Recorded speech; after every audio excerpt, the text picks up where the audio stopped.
an insurance agent stopped by church in hope of selling insurance.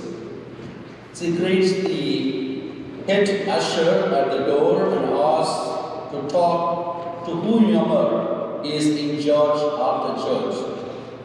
The usher says, "Not me, I am not in charge.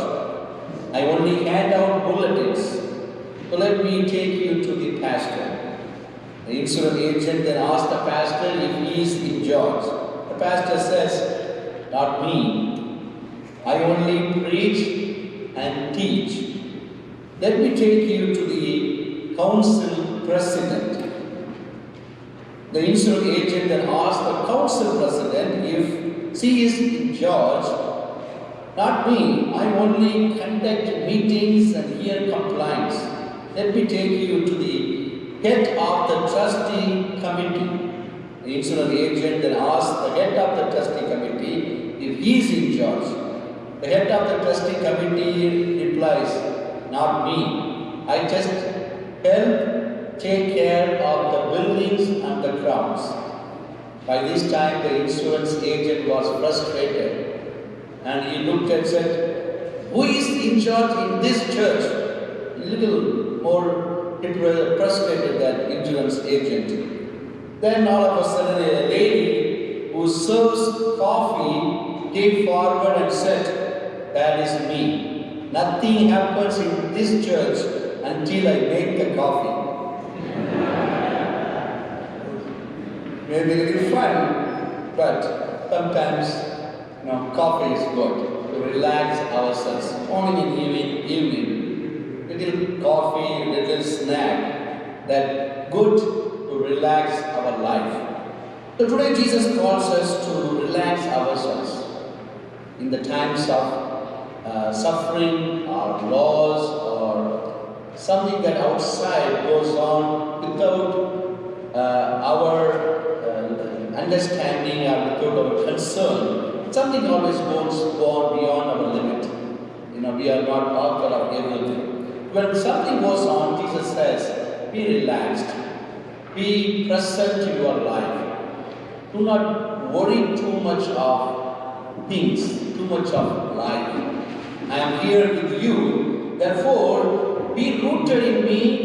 Don't be rooted in the fear of life. That's what Jesus says. The readings today seems filled with lot of anxiety. The prophet Daniel tells of the day when the great archangel Michael shall trumpet at the end of times. And Jesus speaks of the time when the Son of Man shall come in glory and gather the elect into his kingdom. While some find these readings frightening, because it says, nation will rise against nation and kingdom against kingdom, and the reading says there will be earthquakes and powerful earthquakes, famine, plagues.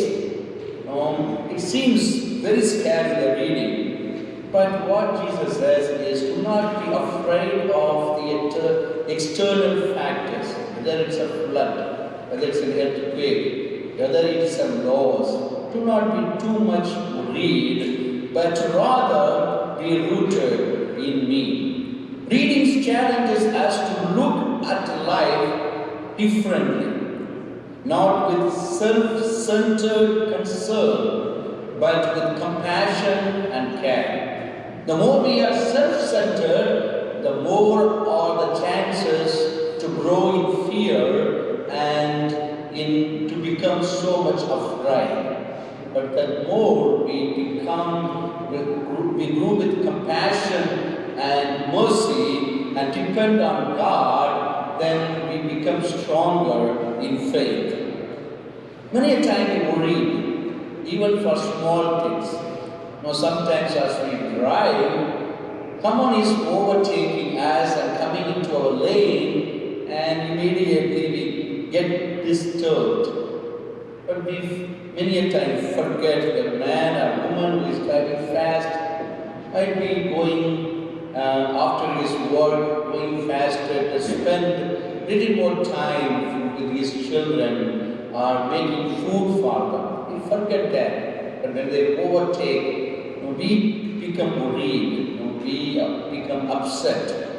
Many a time, when we go to the Walmart or Woodman's, sometimes the elderly people are there, walking in front of us, going very slow. We don't know what's going on. Now we are just little disturbed because they are very slow in front of us. Always something happens that makes us worry.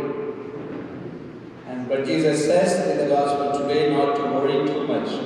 But things happen in life which we are not in control of. Sometimes whether with regard to health, with regard to anything, it's out of our control many a time. But what Jesus says in the gospel today is amazing. Remember, you are not to prepare your defense beforehand, for I myself shall give you your wisdom in speaking.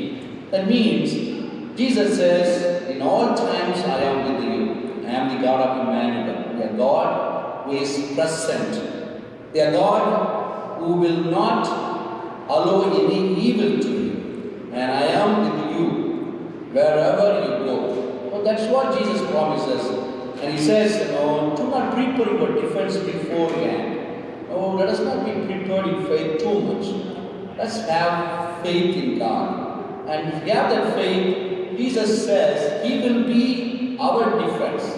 And He will be our word at that time. So how is our life? As we see in the last verse of the gospel today, by your perseverance, you will secure your lives. That means, the more stronger we stay in our faith, the more we are saved. So that's what Jesus says. The more and more we stay stronger in faith, the more and more we could save ourselves. So let us stay stronger in faith and let us ask Jesus to bless us.